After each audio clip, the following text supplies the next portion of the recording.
The broadcast is now starting. All attendees are in listen-only mode. Hi everyone, my name is Taryn with Quest, and welcome to Quest Experience Week for PeopleSoft Day. Today's presentation is Introduction to AI Processes in the PeopleSoft Testing Framework, and our presenters are Russ and Dan from Sierra-Cedar. So a few housekeeping notes before we get started. All attendee lines will be muted throughout this session, and if you do have a question, please feel free to enter that at any time in the question drop-down box located on your GoToWebinar panel, and we will save some time at the end to answer those. And this session is being recorded and will be uploaded to the content library, and you all will receive a notification when that is available for download. So without further ado, I'm going to hand it over to Russ and Dan, who will kick things off for us. Okay, this is Russ at Barbario, and I am with Sierra-Cedar, and with me is Dan Croce, who is also at Sierra-Cedar. And Dan and I have worked together at University of Georgia for the last year in an implementation and implementing PeopleSoft Test Framework as well. And Dan is the technical lead. I was a functional lead on this. So we had a lot of experiences together and a lot of learning together. So we're very happy to be presenting this. Dan will take over the more technical parts. I'm going to be talking about the more functional parts, or we'll just jump in on top of each other whenever we think it's necessary. So the title of this is Introduction to AI Processes, or Artificial Intelligence Processes in the PeopleSoft Testing Framework.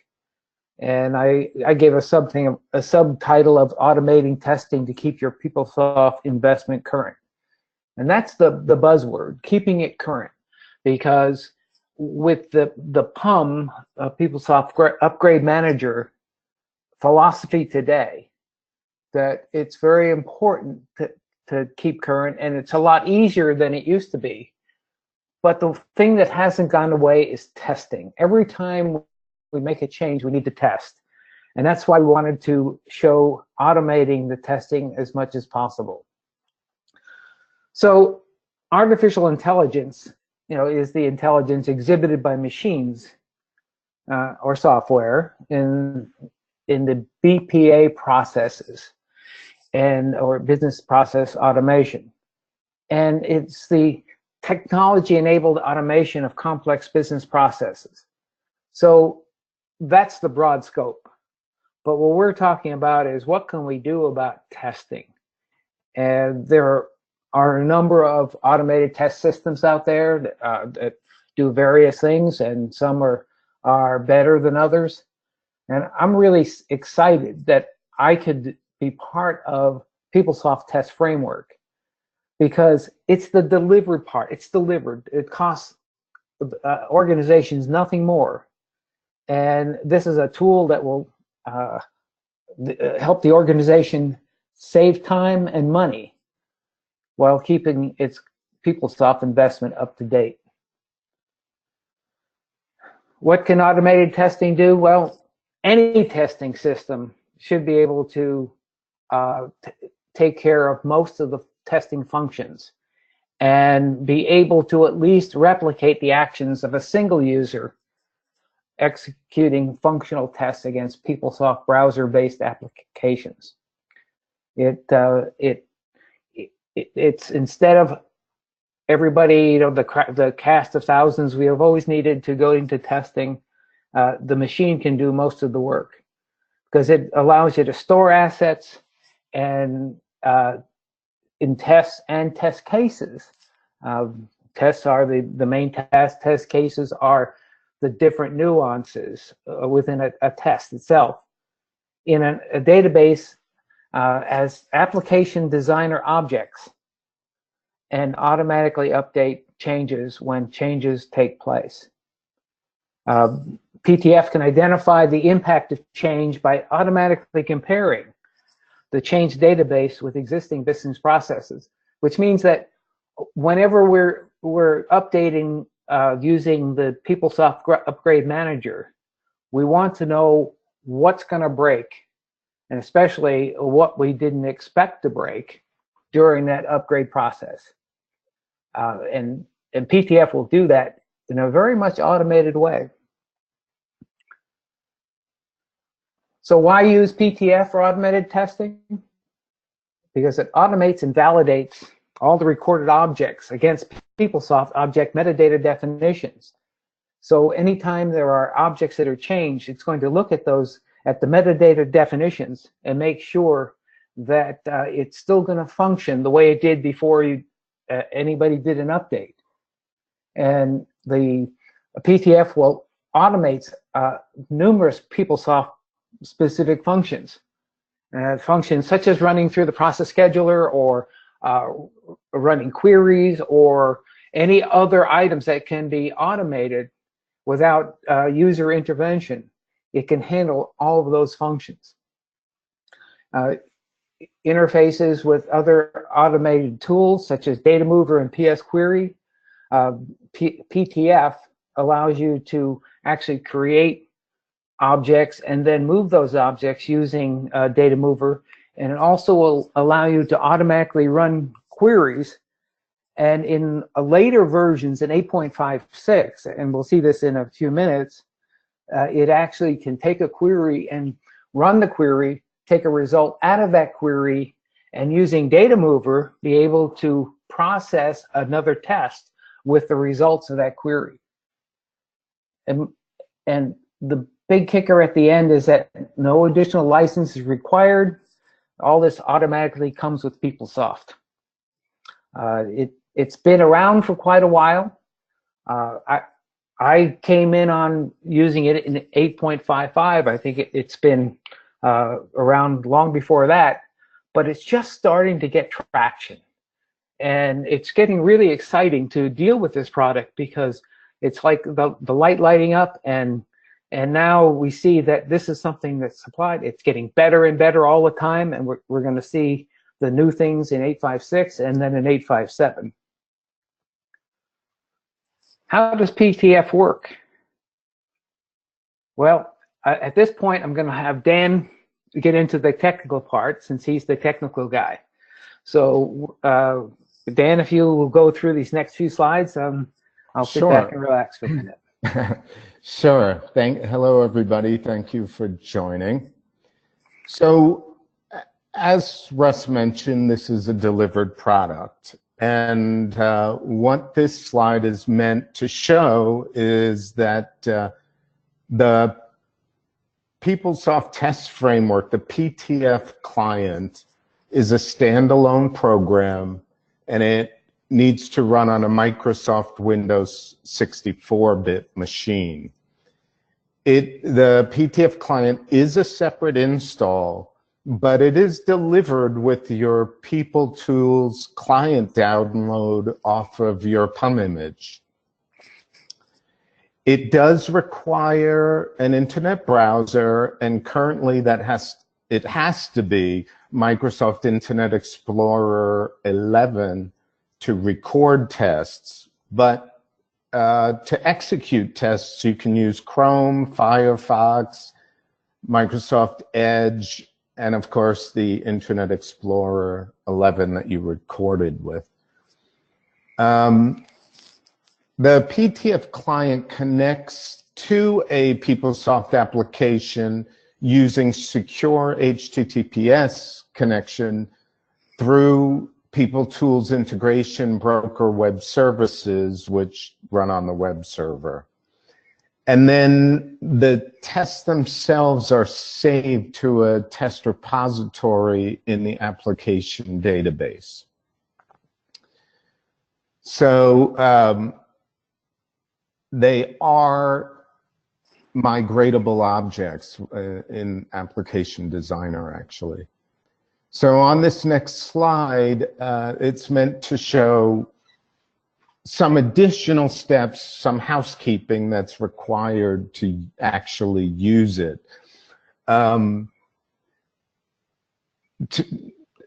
To use some of the reports, actually, Oracle delivers maintenance and coverage reports that will analyze, and they'll report on your PUM change package. But in order to do that, you have to perform some additional steps prior to and after you apply your change package. So we will show you later how we expanded on that idea to create a more user-friendly and readable version of the reports. But for now, without getting too bogged down in technical details, I'll give you a quick list of the extra steps you would have to do to take advantage of this whole lifecycle package that was introduced, these coverage and maintenance reports. So the first thing is actually not new. You'll create your change package in your PUM environment just like normal, but it changes there. You'll stop there, and what you're going to do is apply your, you're not going to apply your change package to your target environment. You're just going to copy over the project definition to the target. You'll rename that project, and this is going to be your pre-PUM or your pre-upgrade snapshot, and you're going to copy it off to a file. So now you have a before upgrade version of your PUM project. Then you continue on and import your PUM project into the target environment. So at that point, then you've upgraded your target environment. You migrated the project in, you've upgraded that environment, but you still have that saved off version that was not upgraded. So now you can take that save off version and compare it to the upgraded target environment. And when you do the compare report from the file, you'll choose the options to save the output to a table. And then this gives you, that's the end of your steps. That gives you what you need to analyze and generate the delivered maintenance and coverage reports. So in a nutshell, that's what this picture is trying to show. So we can move on to the next slide where we talk about some other requirements. I've mentioned some of them, but basically you have to have that Windows 64-bit machine for the client, this 4.6 of the Net Framework, Explorer 11, and then you have more options to actually play back, Chrome, Firefox, etc. And on the next slide, so we talked about the last two, actually, Internet Explorer and the client. What we didn't talk about was security, integration broker, and PeopleTools lifecycle. So let's start with security. So security is pretty straightforward. Oracle delivers 3 roles: PTF user, PTF editor, PTF administrator. And you can see in this chart the access that they're granted. Now, this chart reflects 8.57, and in 8.57 they've introduced some folder security. So what that means is that the lowest level PTF user can only create, modify, and delete test cases, not the tests themselves. And think of a test case as instances of a test. So it sort of isolates them basically to their own work. So that's a nice new feature. But if you're using the delivered roles, you've got it. Next, integration broker. I mentioned earlier that PTF uses the integration broker to connect to the PeopleSoft application. Most likely, if you're live on PeopleSoft, you already have this. You already have your IB gateway and nodes configured properly. The only change that PTF might introduce is security on your anonymous node. The user on the anonymous node must have at least the PTF user role. So that is the only thing I have to say about integration broker. The rest of the broker is just normal setup.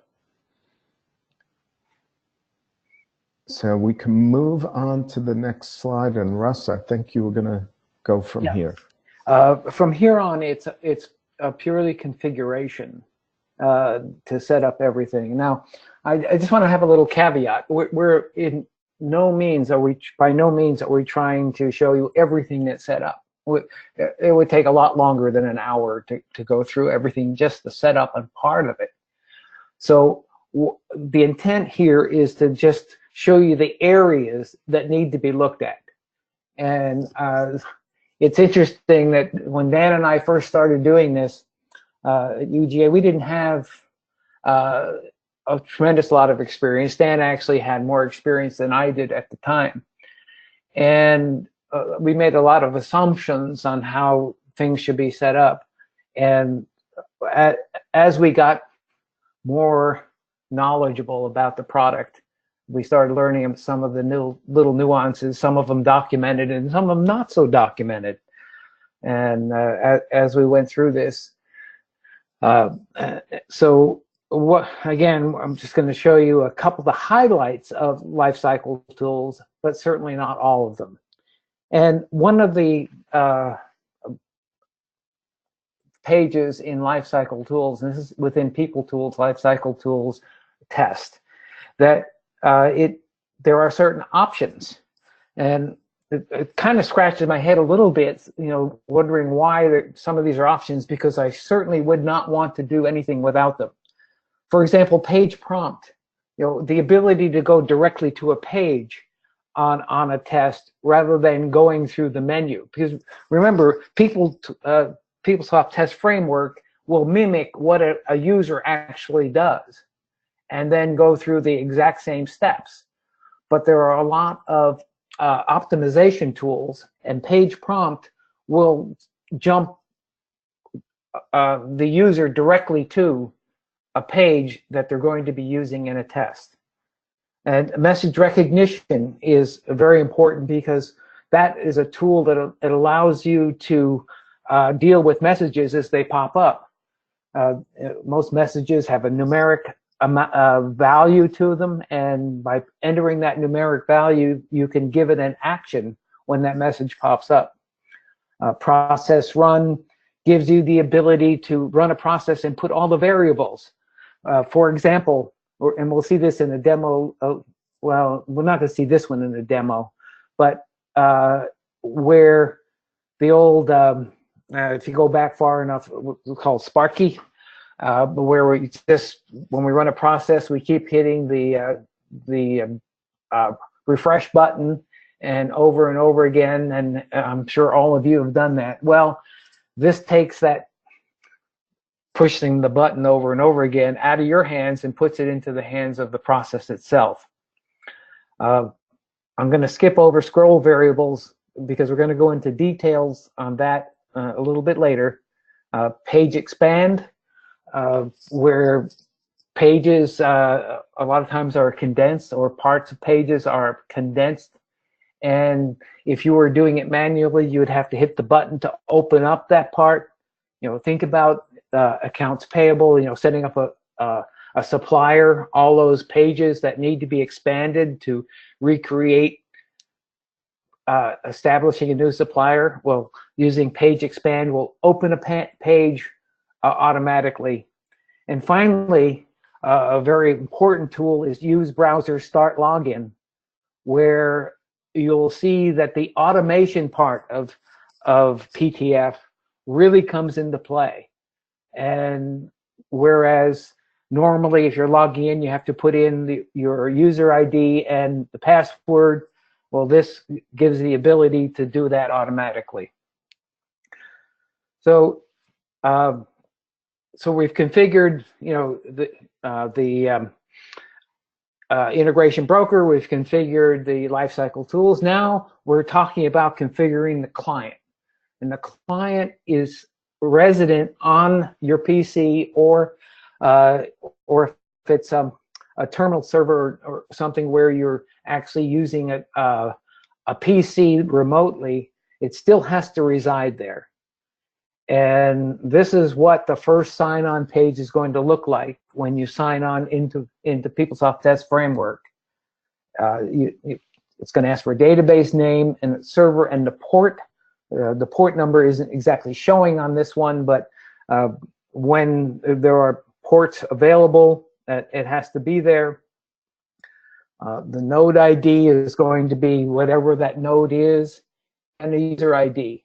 And what's really interesting about this is that you can have multiple sign-ons and go on to different systems just by going into setting up different ones. On the right-hand side, you see a previous one that is out there, and you can have multiple sign-ons. So you can have PTF residing on any of your instances, or you can actually even change from one database to another, all with one implementation of PTF on your PC. And of course, you need a password, and this is going to be your password into the PeopleSoft system that you're actually trying to use at that point in time.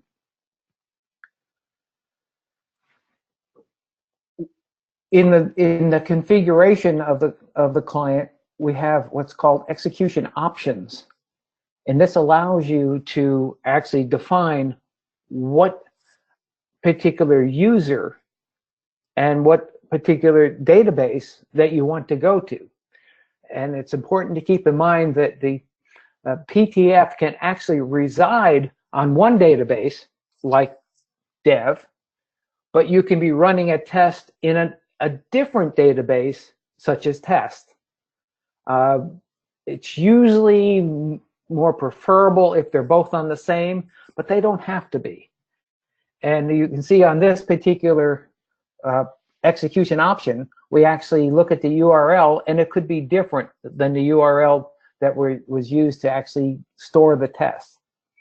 And I've highlighted a very important part of this, and we talked about that automatic sign-on, that if that's in play, if that is checked off on the lifecycle options, it will look to those two, the user ID and password here, so it doesn't have to be entered on the test. Otherwise, you'll have to embed the user ID and password actually on the test itself, or put it in manually, which wouldn't really make any sense because we're trying to do this automatically. So, so in the execution options, and I'm just showing a couple of the highlights of execution options at this point. So this is very important to use the user ID and password. And then on advanced options, I highlighted one of the most powerful tools in the system called persistent variables. And this allows you to use the same value of a particular function throughout the system. For example, if you had two tests, and one of them was to create a voucher in accounts payable, and you end up with a voucher ID, and your second test, you want to make sure that posting that voucher works, and you want to make sure you have a valid voucher. The best way to do it is first create the voucher, let the user, the voucher ID be generated by the system, and then by making that a persistent variable, you can next go to the next test and say, I want to post that very same voucher ID that I just created. And this can be stored by execution option name, or it can be stored by user ID. So if you have multiple users using the same tests, you can actually have different variables by user ID and by machine name, but I've never used that one. But the user ID is very important if you want to differentiate, which user tests are being done by a certain person. The next area of importance is setting up and configuring the Internet Explorer. And this has been a big area of consternation for a lot of people because it's very tricky to make, not hard, but just tricky to make sure that everything is set up in IE11 as it should be so you can create your tests. And of course, one of them is to give permission to IE to go to where your database, where it's stored. And that's why I'm showing that on the left-hand side, on the local internet part, make sure that you put in whatever your database URL is. And then on the right side is in each of the different areas of security settings for the internet, local internet, trusted sites, and restricted sites. Make sure that the check mark is either down there where the oval is to enable protected mode, yes or no. It really doesn't matter as far as the system goes as long as they're all the same. And sometimes when you have it all set up and you run it and you find an error, you find that sometimes it changes. Another one I'm not showing here is your Internet Explorer must be at 100%. I'm not sure why it's so sensitive to that, but the zoom value must be 100% or it's not going to work. So those are the main setup areas. And the next stage of this is that, okay, you're all set up, you set up your databases, you understand what the flow is and what the steps are to have a successful PTF implementation and execution. So the next part is to actually create tests. So the first part, recording a test, there's 8 steps that we have to go through. First of all, you open for a new test, and then launch the test recorder, which we're not going to go into detail on this because again it would take a lot more time. And hook the browser, which means that the recorder is going to be hooked to the browser that's open, and so you'd be able to, whatever you do in that browser is going to be recorded by the test. And then it's simply start recording. And recording is just, if you're going to create a voucher, you're going to open your browser, you're going to navigate to where a voucher creation is. However, as I said earlier, there's a function called page prompt where you can go directly to that page and you don't have to waste time and effort every single time to run the test, to go through all the navigation. You're going to perform the test steps, stop recording, and close the test recorder and save the test. Very simple. However, unfortunately, it's not quite that simple because in the process of recording every test, there's going to be a lot of superfluous steps that are in there in that test. And so you're going to make sure next thing you do is going to clean up the test and make it so that it is very efficient and it's working and is optimized to the greatest degree it can be. So after a test is set up, of course, you're going to test it out and make sure it works. And one of the big items that you get with PTF is a log. And you can analyze this log every time you run it. You're going to open the save test, you're going to run it, and then review the test log. And here's an example of a test log that failed. And so each step, it goes down to the detail of actually showing what it is. And right in the middle of this test log, you know, there's a red flag. And so I know that it failed on that step. And one of the functions that PTF gives us is I can double click on that failed step, and it'll bring me over to the test itself and say, this is where you have a problem. And not only that, but it's going to take a picture of the PeopleSoft screen in PIA and say, this is where it failed. And you're through an analysis work, and sometimes it's easy and sometimes it's not so easy to figure out exactly what went wrong. And the idea is to make this so that when it runs the test and you look at the log, at the bottom you have success, and in every step you have success. And what we're looking for is those first 3 items on the test log icons, either clear or white or pass. And you can see that in the steps there's little flags or information icon.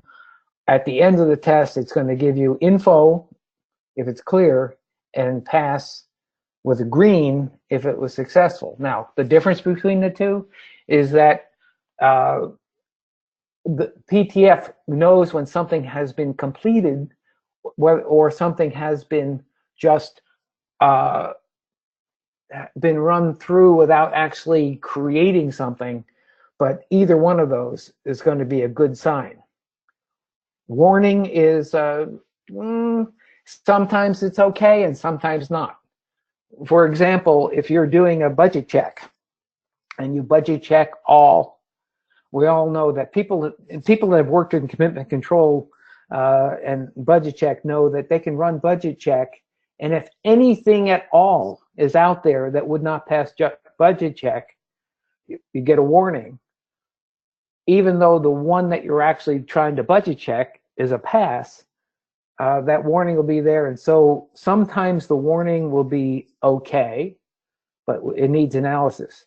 What we don't want to see is that bottom one where it says failed, and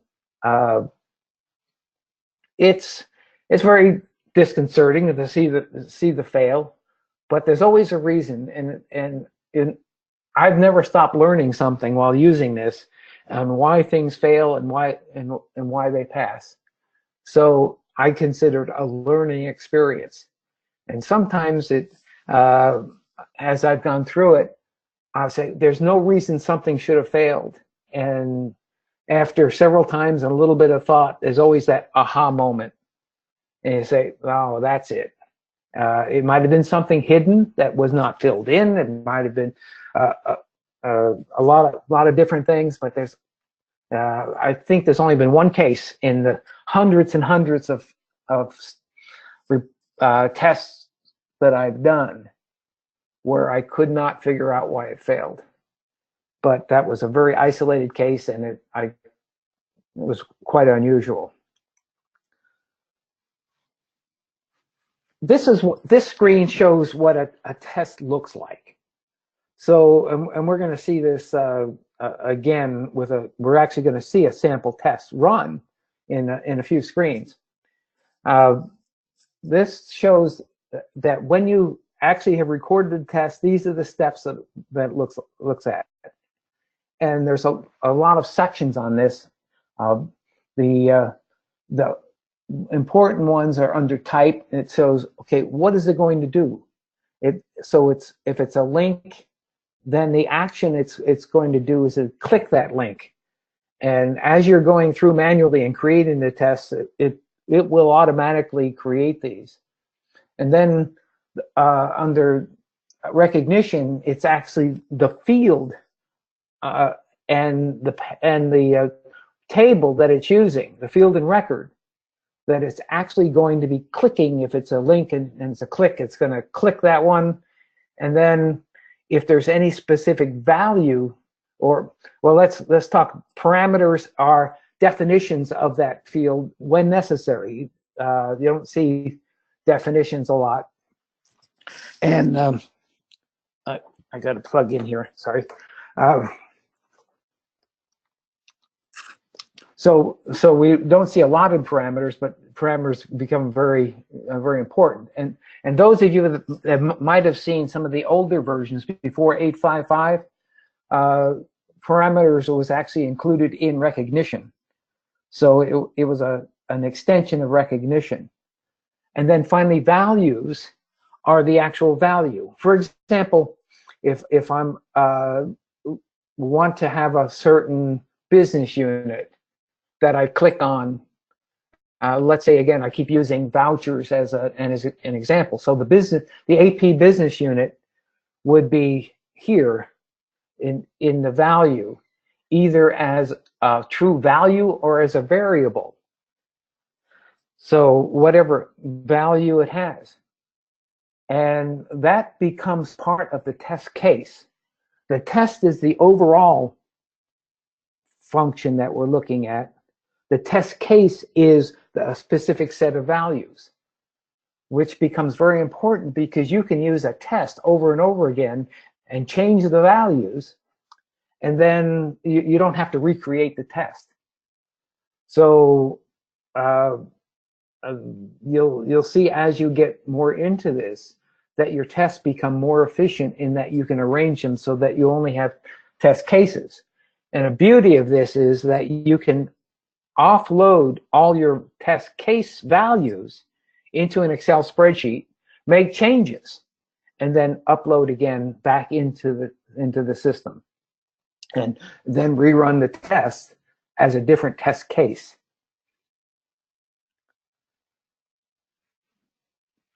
I talked earlier about cleaning up the tests, and cleaning up is removing unneeded steps.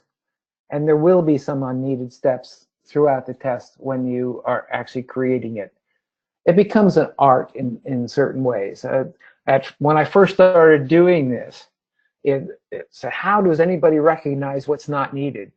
But after many, many tests, it got to be so almost immediately you could tell what steps to be removed. Modifying steps and adding manual, like using start login rather than start, because start required a value, start login doesn't, and that means that it'll automatically use what was in my execution option as my login. And then correcting types, clicking on the value column and retype and edit the text, even using something called the prefix, where a prefix where the top oval that I have is a substitute value for any time you see the # prefix # in the lower oval. This is just one example of a way to clean up a test and make it much more efficient. So this becomes a very important part of the whole test process, is to be able to clean them up and make them and optimize them for the best possible use. Within the tests themselves, you have many opportunities to make comments. And this is a lot of times an overlooked area. So I can make a comment of what the test is, what the test case is, and what the individual steps are. And so when anybody else is going to use this test, they know exactly what this test was for, what it's supposed to do, and what each of the steps mean when there's some ambiguity on what they are actually doing. I can't stress enough, and I'm also very guilty of that. Stress enough not to ignore this and make sure that each test is well documented. It's something that is always left behind, but we're always sorry we did. In optimizing tests, there are two major features that need to be used as much as possible, and that's library tests and shell tests. You know, a library is, let's call it a test segment that's used over and over again. For example, if you happen to have a multi-level test, which you're bringing in multiple tests, and one of those is actually approval, going through the approval process. Whereas you started the test using your user ID and your password, when it goes to the approver, it has to go to another approver ID and password. Well, we can set up a library that would automatically pull in the variables such as user ID and password, and maybe even enter to enter a new test. And by putting those parameters or variables into the main body of the test, and then I can call the library to actually run the login process against that new user. It makes life a lot simpler, and you can actually use the same code over and over and over again. That particular one I'm talking about, using a login library, whenever I've shown this and have demonstrated to someone, it's a real aha moment. And they realize that they can save a lot of time and might be much more efficient. Now, one of the things that we are working on is coming up with individual tests and then shell tests, which allow us to link one test to another. For example, if I wanted to create a voucher, create a voucher, and then post the voucher, or if I'm using commitment control to actually budget check the voucher, and then maybe even make a payment or run it through journal generate, they're all separate tests. But in a shell test, I can just link one test to another. And it becomes much more efficient to do that. And in a shell test, I don't have all the options I have to worry about in a regular test. It's just a few options, and one of them is to call another test. So very important optimization. Page prompting, we've talked about several times, the ability to jump directly to a page. It has solved a lot of heartache on trying to debug something where you don't have to look through the menu and see it all. Process run, we talked a little bit about that has all the variables of actually running a process request all built into it, including prompt refresh, and over again.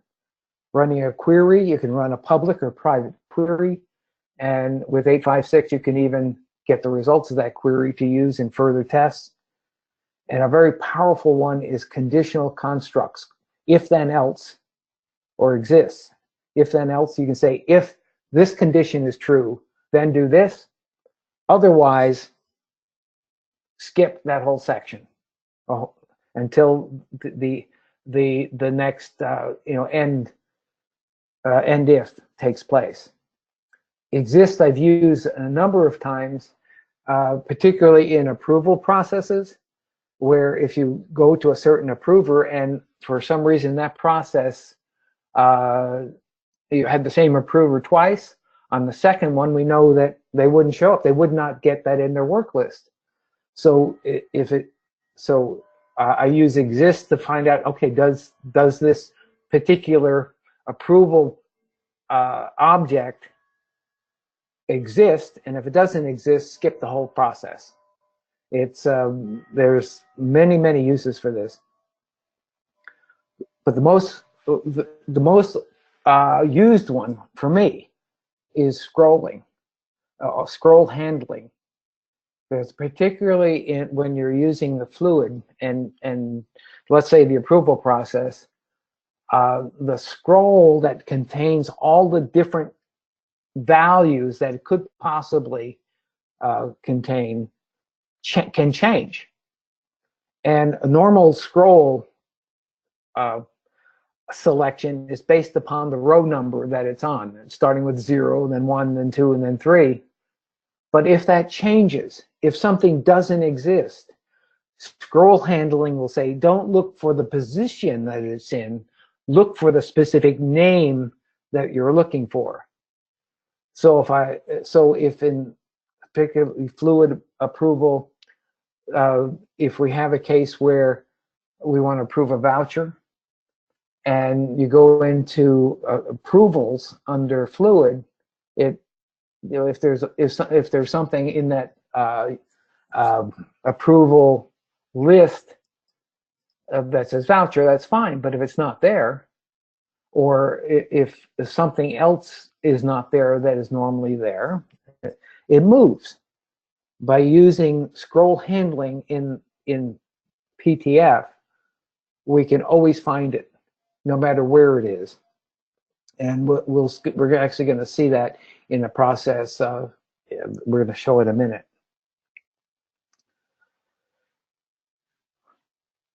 There are new features.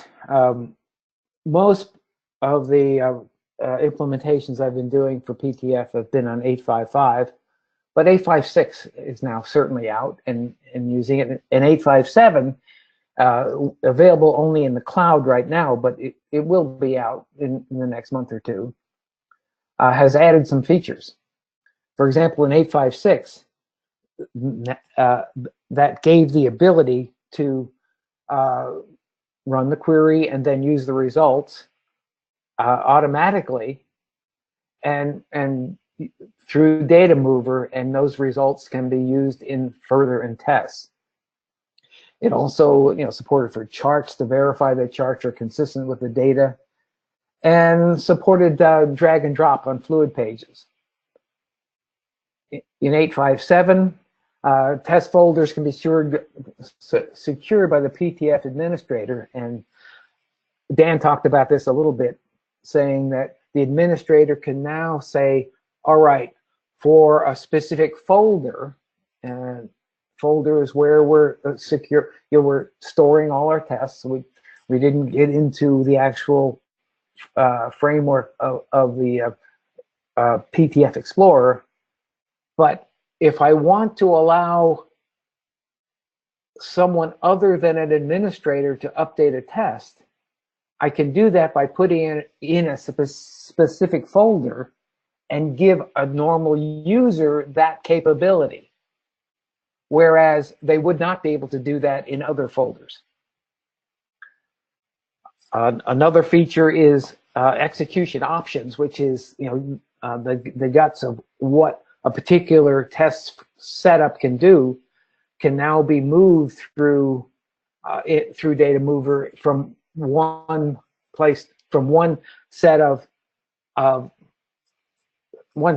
another setup. And then there's additional scroll definitions to allow a lot more features and functions using scrolling in 8.5.7. So right now we're going to do a demo, and this demo is it's not live, it's embedded into the PowerPoint itself, but it's going to give you an idea what it looks like. And we'll do the demo, and then I'm going to show you what the setup was to do what we did. And what we're going to do is a payment request. And payment requests are just as important in HCM as it is in finance, because there's always a need for an employee to get paid or a vendor to get paid. So I got to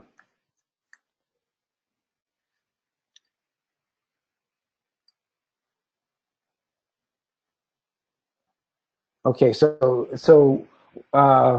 it went a little faster than I thought, but what it's doing is actually running through every single step of the payment request, and you can see it's automatically filling in the information. Now, invoice numbers and invoice dates, they can all be set up automatically, and so they're not duplicating each other. And you can see and this is running about real time, and shows how fast we can do it. Now, it's going through each of the different stages of a payment request. Now it's going to fill in all of the accounting information for that payment request.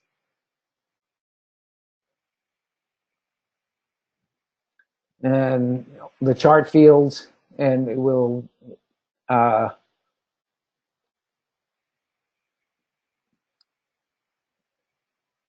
and then it's going to hit an OK, and then you're going to see a pop-up maybe a little later on. So it's filling in all the information, and then it's going to hit the OK button, and we're finally the invoice details, and said, okay, we want to view or submit. I'm going to submit it. And here's one of those pop-up messages I was talking about earlier. And I mean, you define that it hits OK. So now it's done. And now it's going to log in as another user for approval. So this is all in the same test. So here it's a fluid page, and it's going to go to the approval, and this is where a payment request is, and it's going to look for that specific one, which is the last one in the list. And this was all designed through the test using the optimization features, using a lot of the features we talked about, and finally it's been approved and it's done. So that was about 2.5 minutes of something that if you were manually doing this, it would have taken a lot longer than 2.5 minutes to go through all those processes to actually create it. And this is the actual test we went through. And this is after it's been cleaned up. There are some things on this that I would do differently. This happens to be an old one that I had done. For example, if you go down to sequence number 7, it has a hard-coded date. Well, we don't need a hard-coded date. We can just put # today, and that will give you today's date. So, and above that, on invoice ID on line 6. Now, those of you that work with accounts payable know that invoices are can't be used the same date, sequentially. So with a formula, we can create an invoice number that is unique, and there's a lot of optimization through that.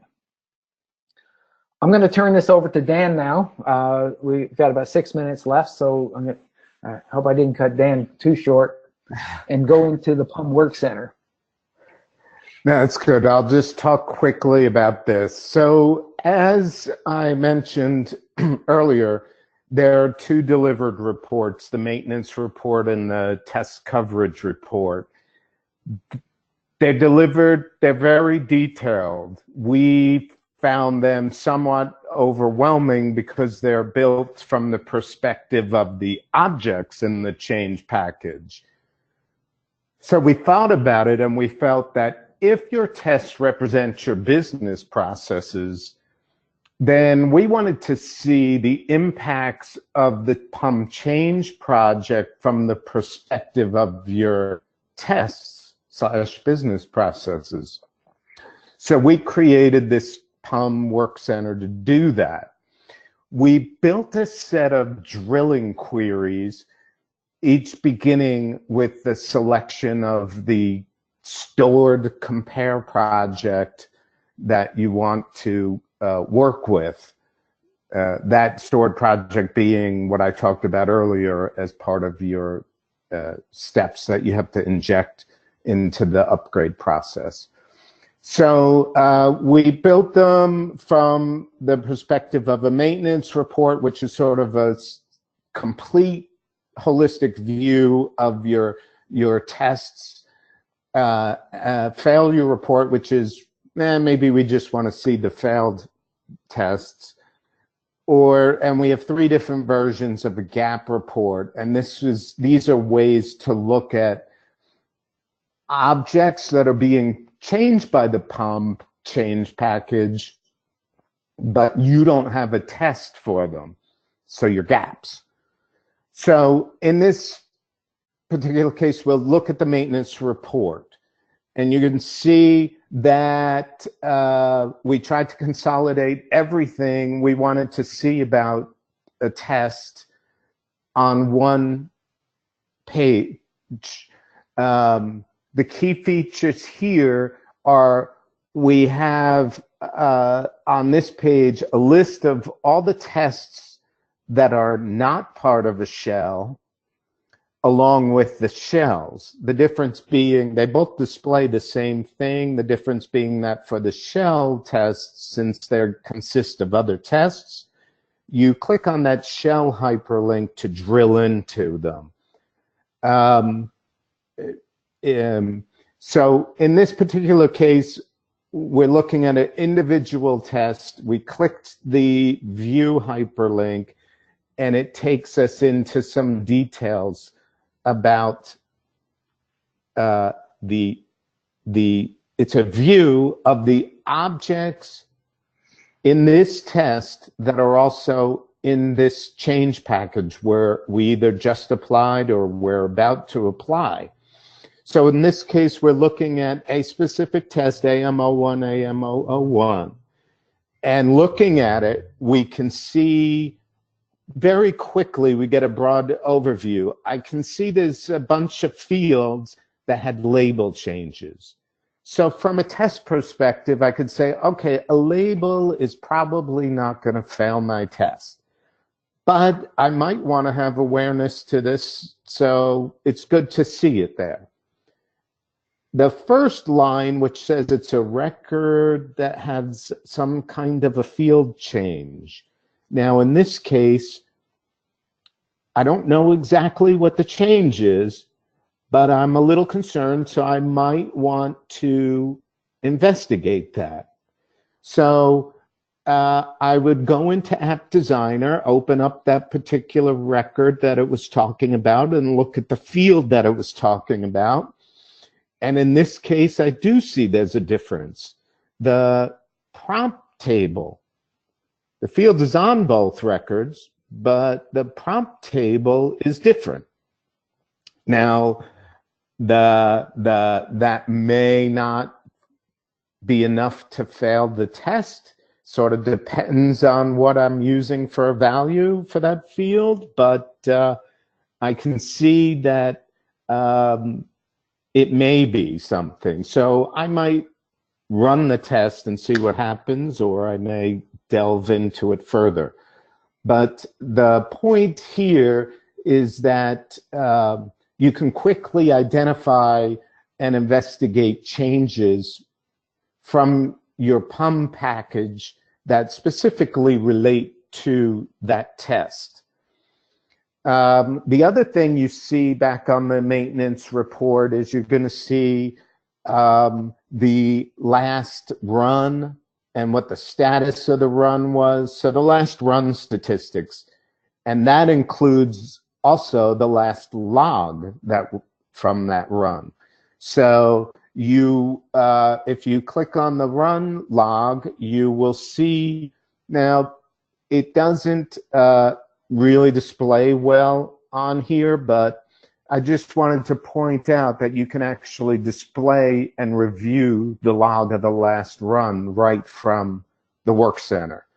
And the logs basically, they're recorded in the database, and they are a list of all the instructions that the test issued, along with any warnings, failures, messages, that sort of thing.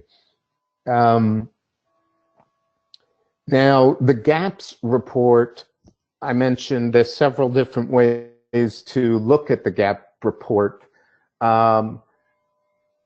Some gaps may be okay because you might not be using the functionality.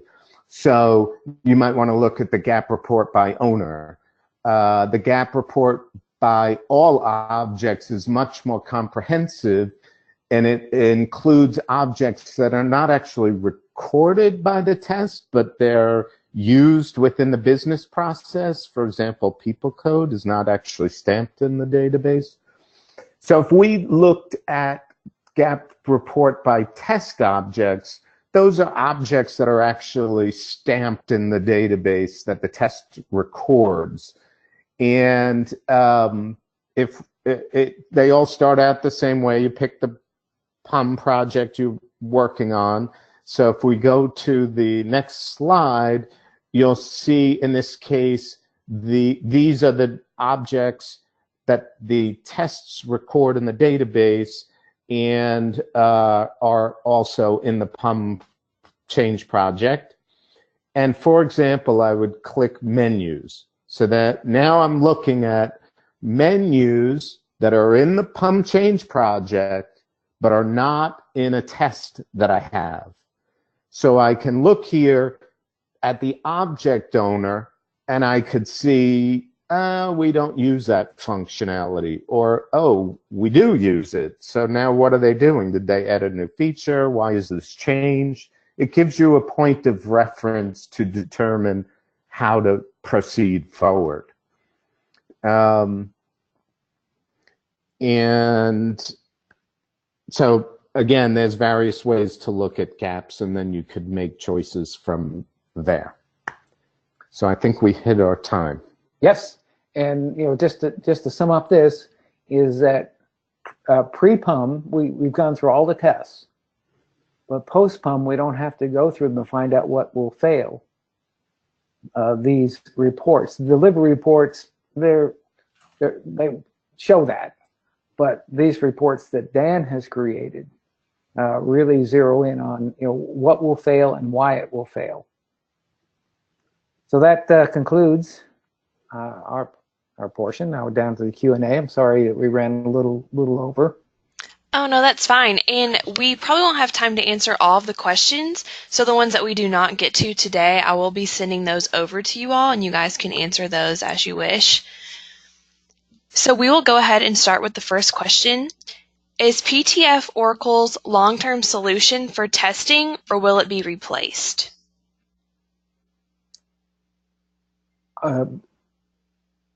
In my opinion, it's the long-term solution because they're making a lot of enhancements to it. Now, I'm not a person that is